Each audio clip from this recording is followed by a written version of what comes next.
Here's something that might surprise you.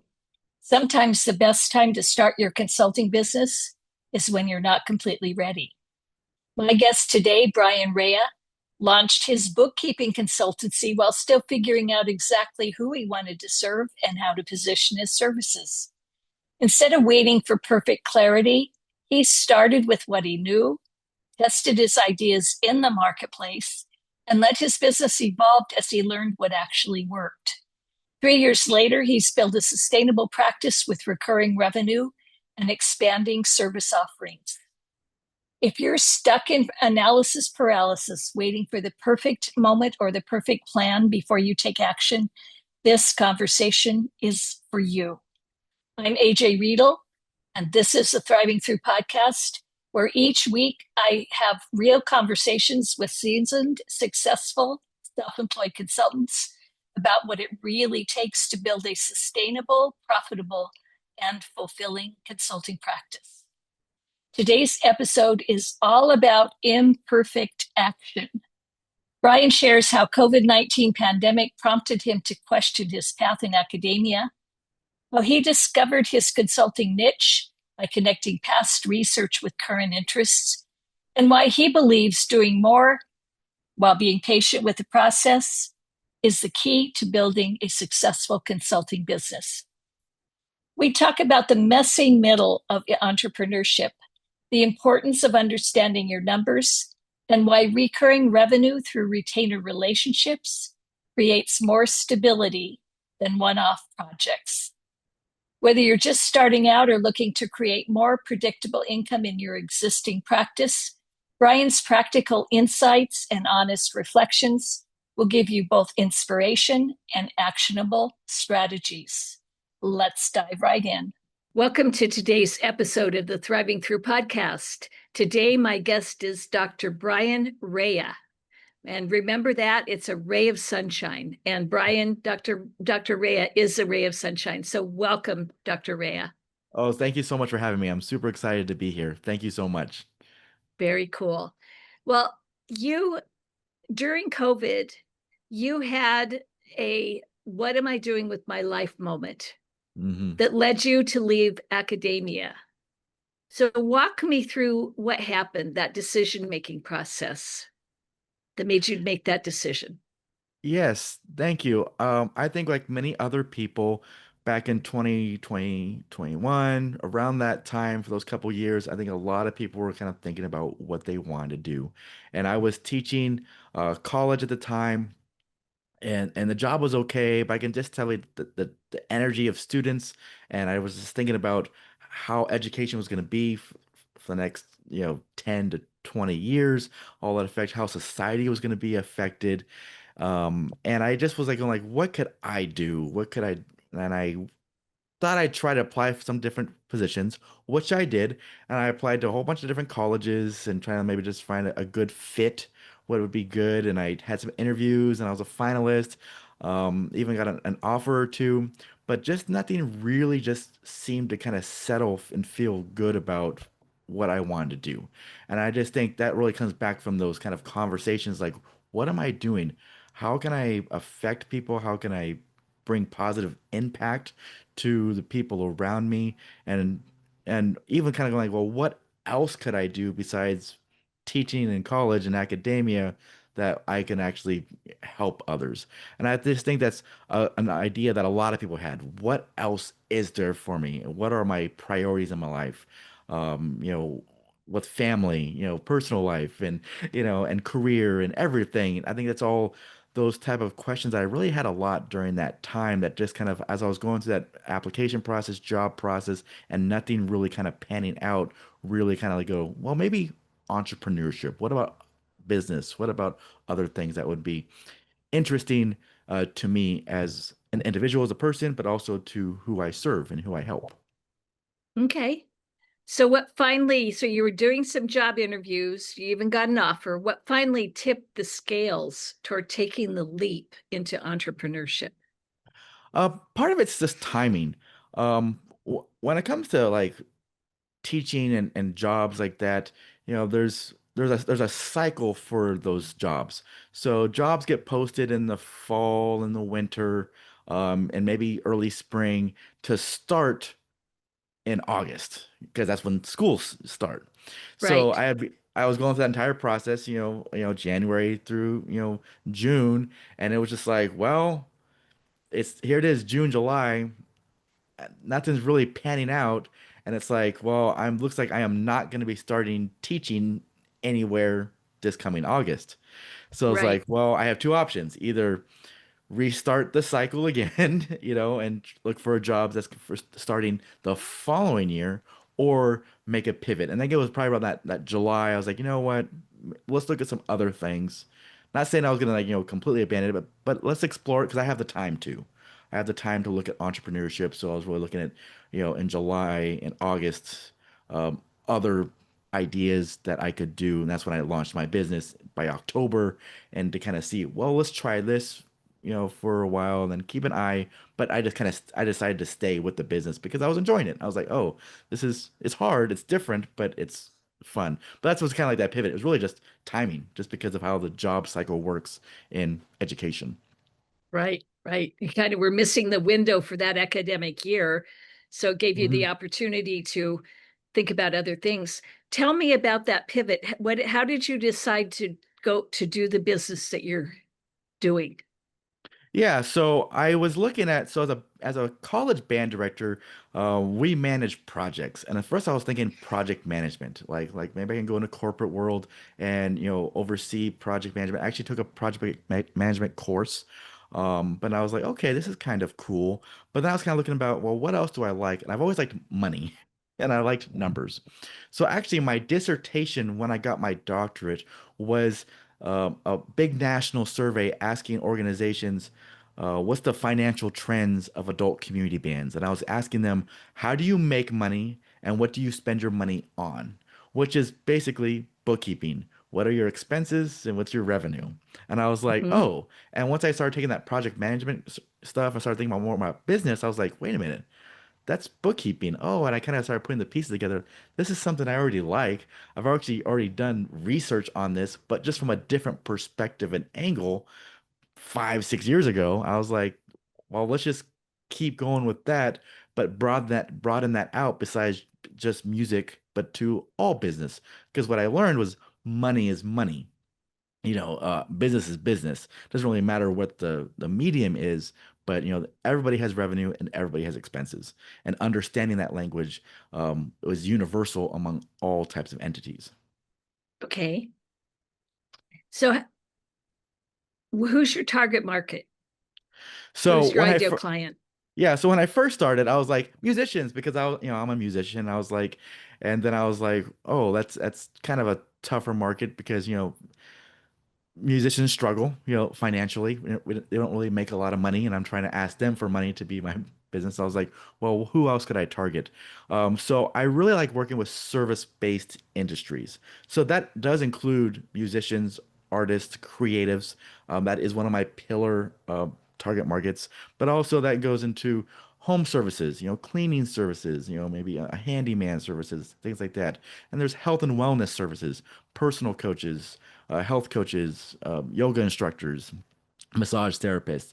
And then there's obviously like in the digital space, there's professional services, coaches, consultants, anybody who's doing service-based industries are really what I'm really focused on. I'm trying to avoid retail, restaurants, heavy construction, those type of things. I have Mhm. experience working with them, and it's great. But really, I just think service-based industries like me and like my career before that, education is a service, industry. That's where I feel like I can resonate best with that clientele, just because I've been there in my background and I can kind of bridge that gap between the industry and finances. Right. That's an important point that if the closer we can get to what we've done before, or Mhm. some of the aspects of what we've done before, the more comfortable it's going to be in communicating with our ideal clients. Exactly. Exactly. Yeah. So you start, but how did you build credibility? Because you were really pivoting, doing a Mhm. pretty dramatic pivot from what you had a resume for to what you wanted to do. How did you build credibility in those first couple of months and year? Yeah, that was hard. I will admit that was very hard. I had just moved to Northwest Arkansas, and when I look back on it, I was like, what was I doing? I was like, I didn't know barely anybody.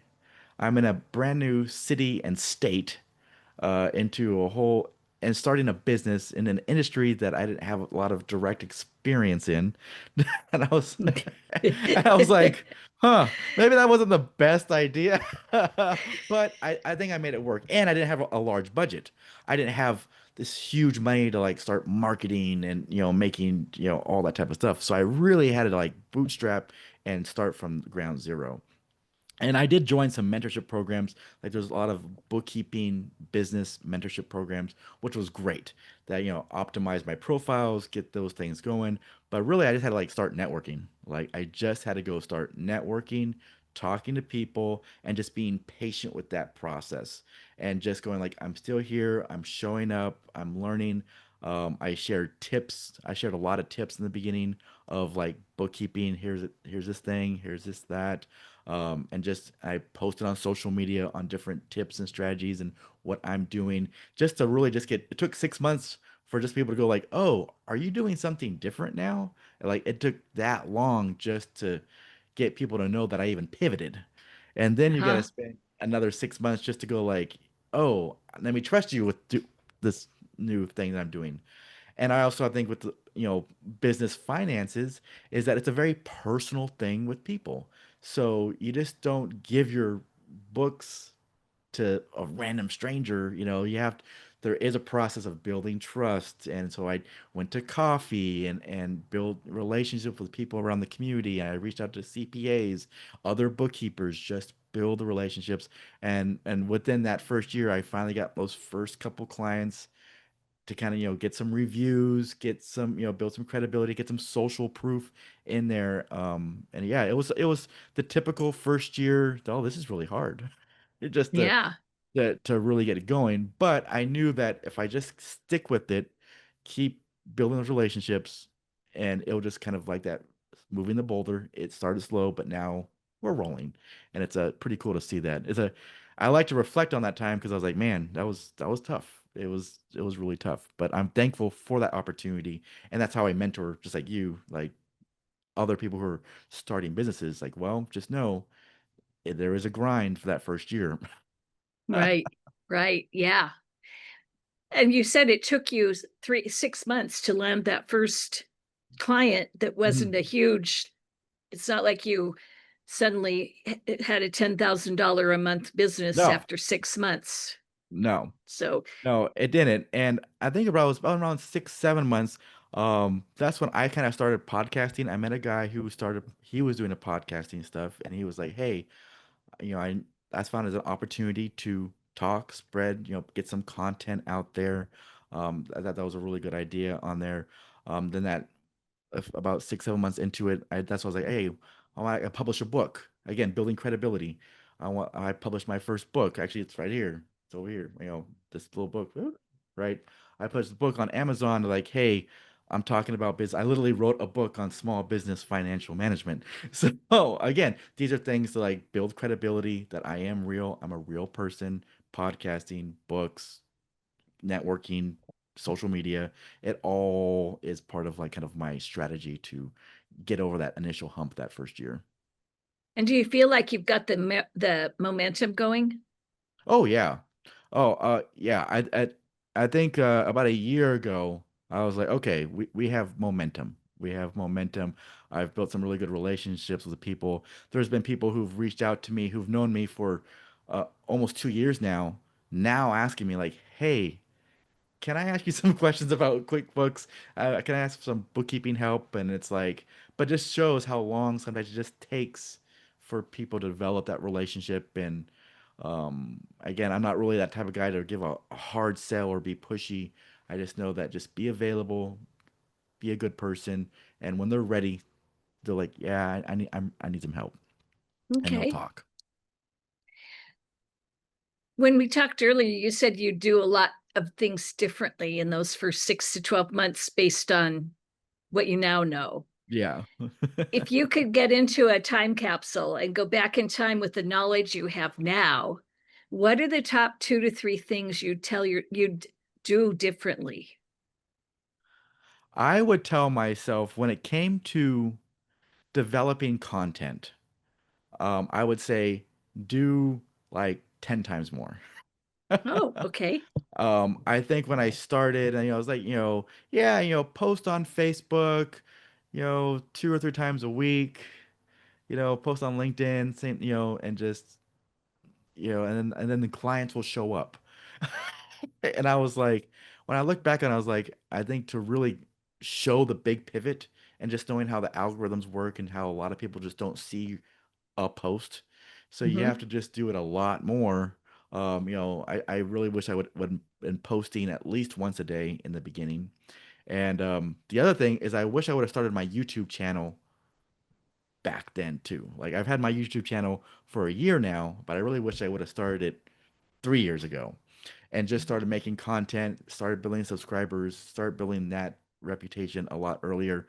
I'm approaching 500 subscribers now in my first year, but I was like, gosh, if I had done that a little bit earlier and done the same thing, I think I would have learned a lot more and just another way to build credibility. And what I found with YouTube, especially, is that if you create 1 or 2 really good videos, they actually kind of like stay really consistent in views.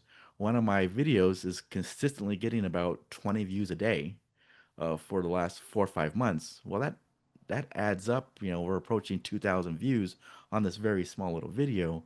And I was like, oh, I had no idea it was gonna be that one video. But again, you don't know. You have to make hundreds of videos to find that one that really sticks. So I found one. I was like, okay.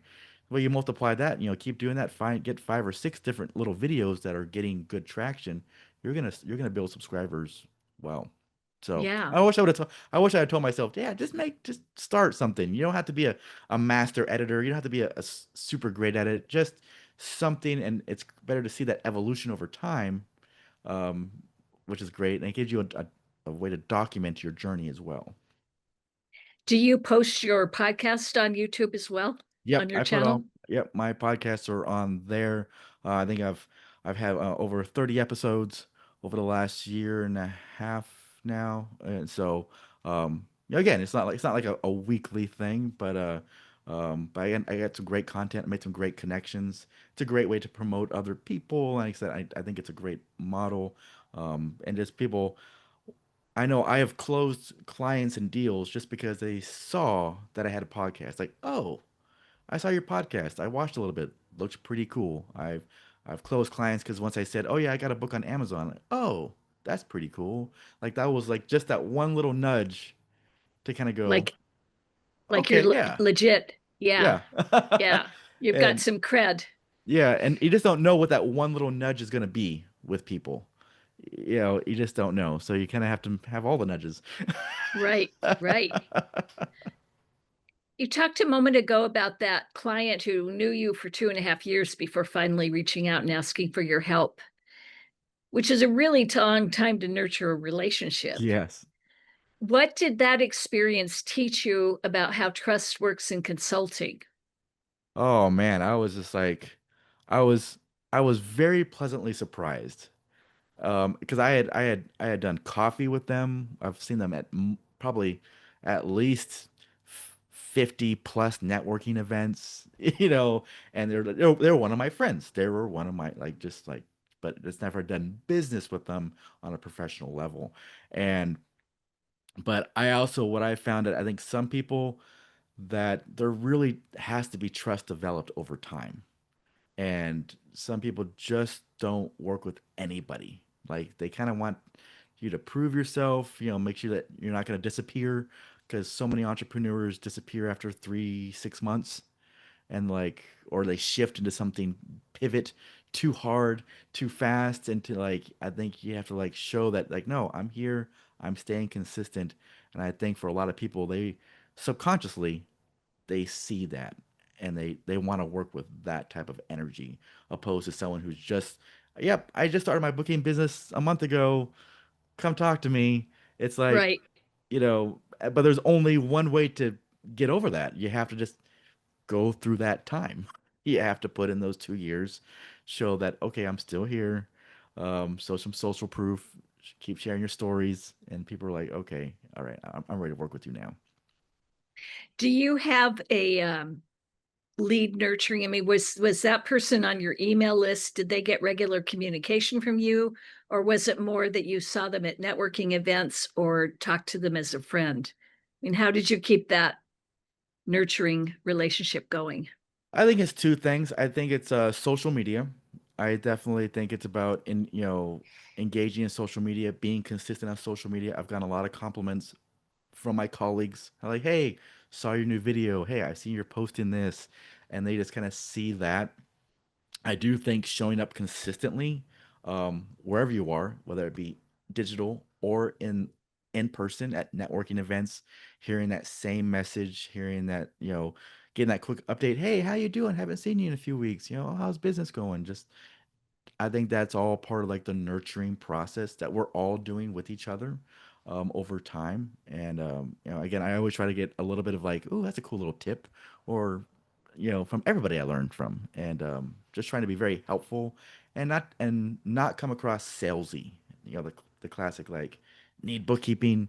Oh, you don't need bookkeeping. Never mind. I want to talk to you. Like, well, they're still people. They're still yeah. And this goes to show, I was like, even though that person didn't need bookkeeping 2 years ago, here 2 years later, they're like, hey, I need some help. Well, because I was still a good person all through that time.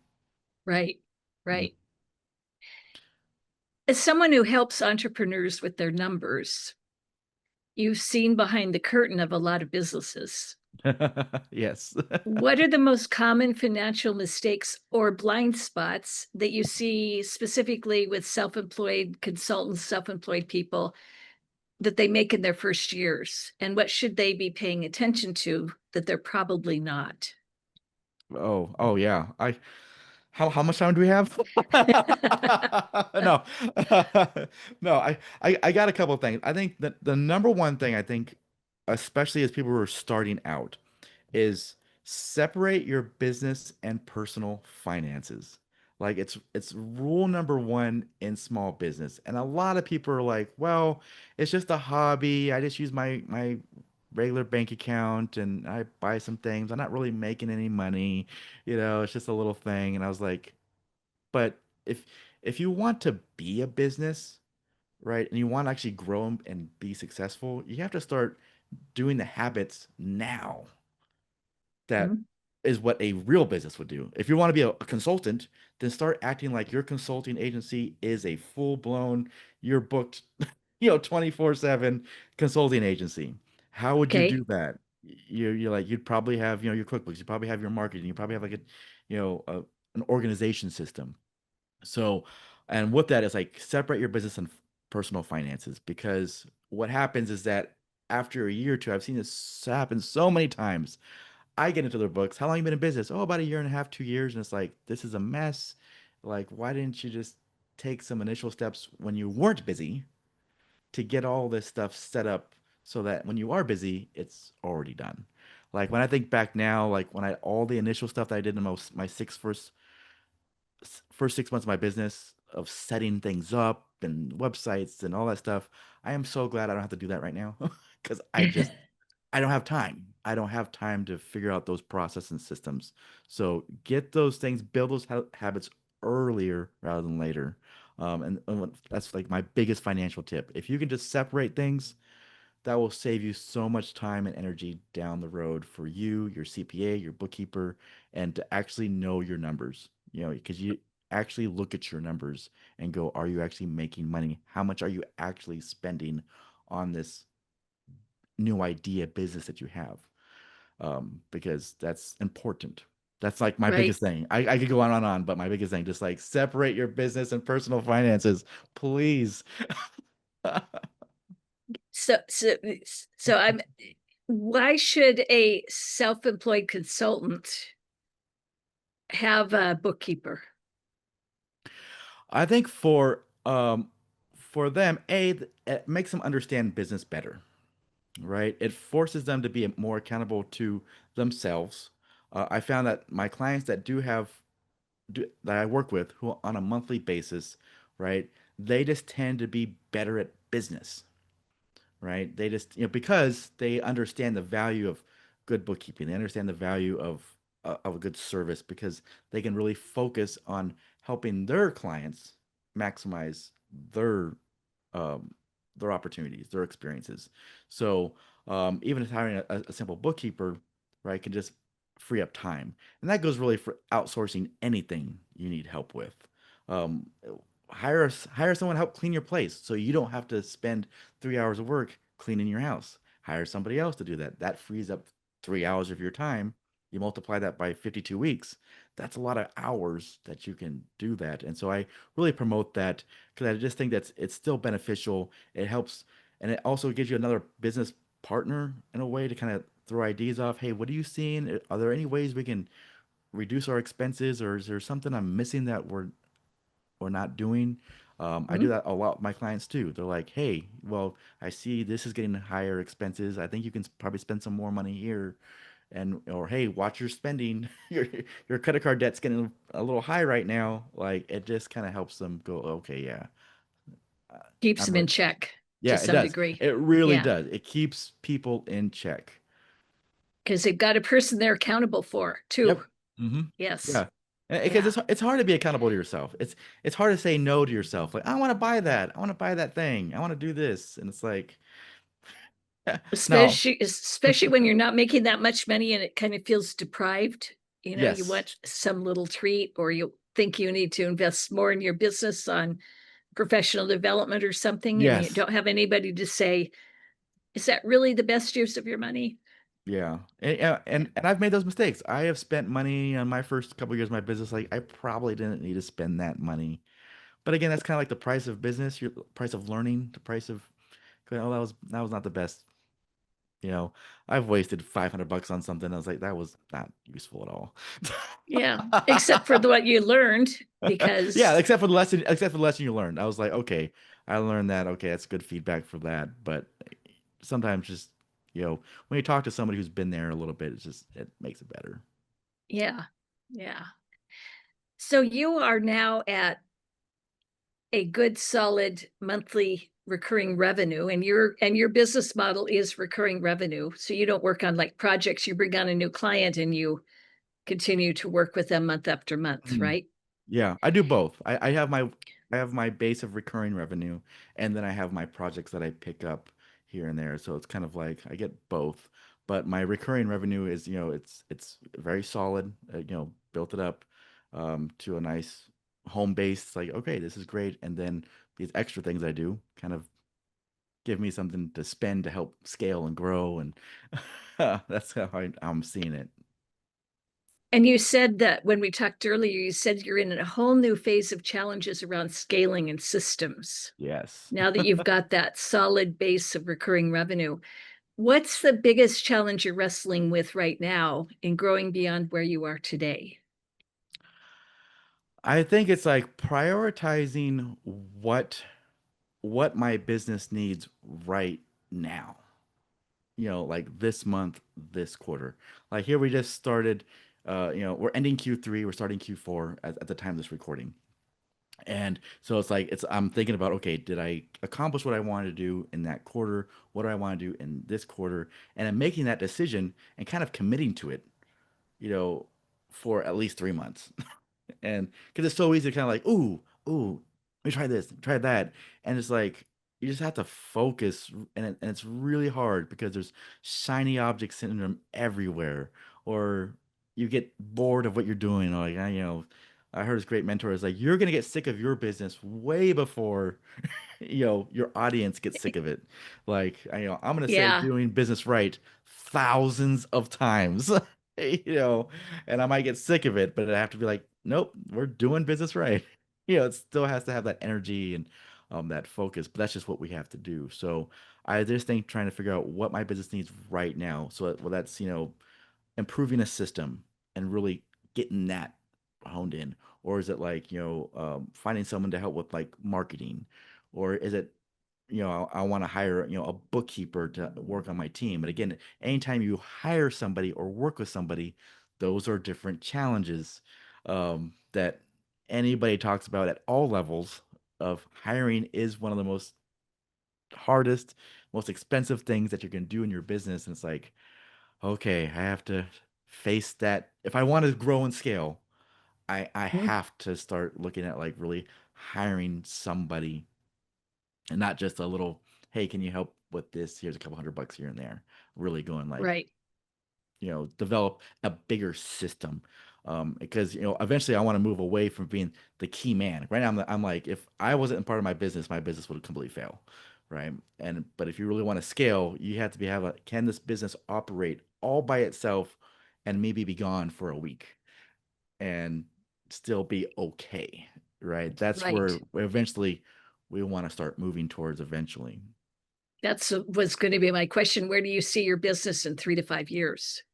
Yeah, that's where I really see it, where I have a team of bookkeepers where I'm not necessarily doing the bookkeeping tasks primarily, maybe one or two like more specialty clients, things like that.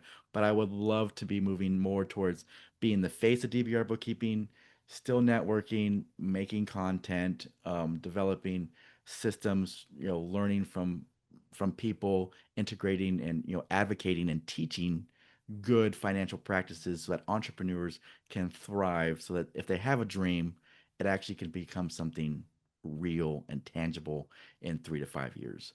I definitely think if you're willing to just suck it up for at least 5 years and work really hard, have the potential to really build something special. And so I'm halfway, I'm past halfway that, and I'm like, and I see that on that horizon in the next 3 to 5 years. I'm like, okay, this is really exciting to kind of see that. Those first 3 years that I've really kind of put to the grind are starting to come to real fruition. But again, it just takes time and patience. But that's where I see it. I really, really love to grow and scale, have a team, grow a more even a regional, even maybe even national brand, where people know doing business right and kind of that advocacy of entrepreneurship and small business finance. What do you think are the biggest challenges you're going to face in achieving that? Oh, I think for myself, I'm honest. Yeah. I I've really reflected on this. I was like, I think I'm a hard person to work with. I have really high standards. I'm really driven. Um, I'm smart. I think really fast. Sometimes I can come across as impatient, with myself first, but like, so I know that the biggest roadblock for me to really grow is myself, is getting out of my own way, empowering, trusting others, being patient with mistakes and growth, and Mhm. making those decisions go like, all right, you didn't do very good this quarter. How can we improve? Or maybe this isn't a good fit and we have to let them go. Those I think I really see it's gonna be me. That's gonna be the biggest challenge to control my temperament, my attitude, how I work with people, to build the team that I want to work with.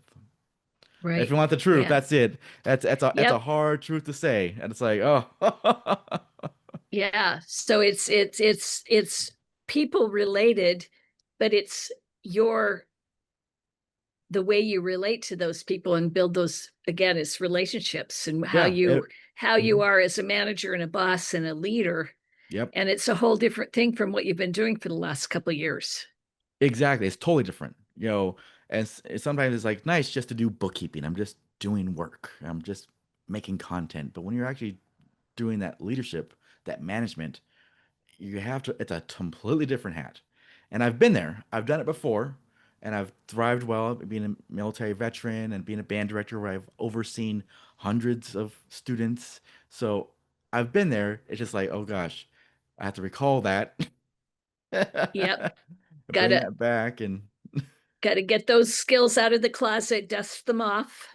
Yep, exactly. Because I've just been so focused being, a solo entrepreneur for so long and just doing it all my way, my system, and it's like, which is great, but now I have to like document my system. How did I do that? How do I want to do that? How do I communicate that both verbally and written to others so that we can Yes. scale it? Yes. These are Yes, these are the absolutely. challenges that, it's like I think a lot of people like, I don't know how to scale. It's like, well, because usually it comes back to the owner, the manager. Yeah, That's exactly. it's the hard So how truth. are you doing on that? I think I'm doing pretty well actually. I think I've worked with content creators recently here this year. Again, they're not necessarily full-time employees, but again, they're freelancers, they're doing stuff, but they're doing it on a much more recurring, basis, and just being patient with that. It forces me to communicate better, make sure I understand what I see, um, and make sure I say what I want, and give them good feedback on what they see as well. So I think it's been a great process here in the last 6 to 9 months, experiencing that as I kind of prepare for kind of next phases of collaboration. I'm working with the CPA. We've been doing some big projects and working together on how that works. So I think that's been a positive thing too. Okay, good. Well, we're nearing the end of the podcast, and I have some rapid fire wrap up All questions that I right, like love to it. ask Let's do everybody. it. So the first one is, what is one book, podcast, or resource that's been invaluable to your consulting practice? Oh, Alex Hormozzi's The Game. I love that podcast. I'm a big fan of Alex Hormozzi, his content. I have all of his books from his $100 million series. I recommend that for any entrepreneur. His offers, his leads, his money models, outstanding stuff. But I just think that he just kind of gets to the nitty-gritty of like, business is hard. Like, suck it up and get through it. Like, he doesn't really sugarcoat it, doesn't say, he just kind of gives a very realistic approach, what I think is very refreshing, where everyone's like, oh, it's so easy to, make 10 grand in a month. And it's like, just by following this simple course, and it's like, that is not the reality of it. And I just think that he reminds us that, yes, business is simple, but there's still hard work that has to be done. So go Yes, check out The Game by Alex Hormozzi. It's on everywhere, and in his YouTube channel and Spotify. But that's my go-to for sure. I will add it to my list. Next question. What's one piece of advice you wish someone had given you when you started out consulting? I To be more patient. I wish somebody would told me like, be patient with the process. And just do more of it, what you think, as I've mentioned before, do more, be more patient, and just take time, and good things will come. That's what I wish somebody would told me those first 3 months. Okay, good things will come. I have a business coach who likes to say success is inevitable, Yes, it is. which if you keep going and Yeah, keep doing the work, yeah, that's a nice, yeah, that's true. Success may not come in the first 6 months or the first year, but you keep at it, keep yeah. learning and growing. And I think that another great quote is kind of like, there's very different variations of that. We as humans overestimate what we can do in a year, but underestimate what we can do in 10 years. Like, that's like powerful too. Like, you have to think a little bit longer and broader with what you're trying to do. Again, that could be a month to a year, or 1 year Yeah, to 10 years. I think that's just a good perspective to put it on it all. absolutely. Yes. And the final and most important question, how can listeners connect with you if they want to learn more about your work? Oh, awesome. I feel like I'm everywhere.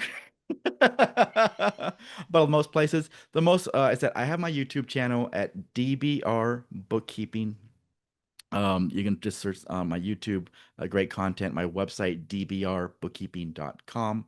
I'm on social media as far as Facebook and LinkedIn, all with the same brand, DBR Bookkeeping.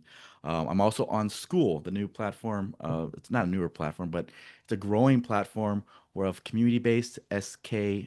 Alex Hormozzi is actually one of the co-owners of it all, but I have a school community called DBR Bookkeeping. So if you just search for DBR Bookkeeping, you're gonna find me in all types of platforms, and I would love to connect with anybody who just wants to chat business, talk numbers, and just see how we can just be better and start doing business right. Okay, good. Well, thank you so much, Dr. Bryan Raya. I really appreciate you being on the podcast today.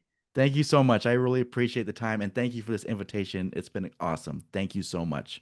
Bryan's journey from college band director to bookkeeping consultant is a powerful reminder that you don't need to have everything figured out before you start. His advice to be patient with the process while taking consistent action is something every consultant needs to hear, especially when you're in those challenging early months. 3 key takeaways from today's conversation. First, your existing knowledge and experience can become the foundation of your consulting practice, even if it's not immediately obvious how they connect. Second, recurring revenue through retainer relationships creates the predictable income that allows you to serve clients better and build a sustainable business. And third, understanding your numbers isn't optional if you want to make confident decisions about pricing, investments, and growth. If you're struggling with inconsistent income or uncertain about your next steps, remember Bryan's words: do more, be more patient, and trust that good things will come. Success in consulting isn't about having the perfect strategy from day one. It's about starting with what you have, learning as you go, and staying committed to the journey. You can connect with Bryan on LinkedIn, visit his website at dbrbookkeeping.com, or check out his YouTube channel and school community for more financial insights and business building wisdom.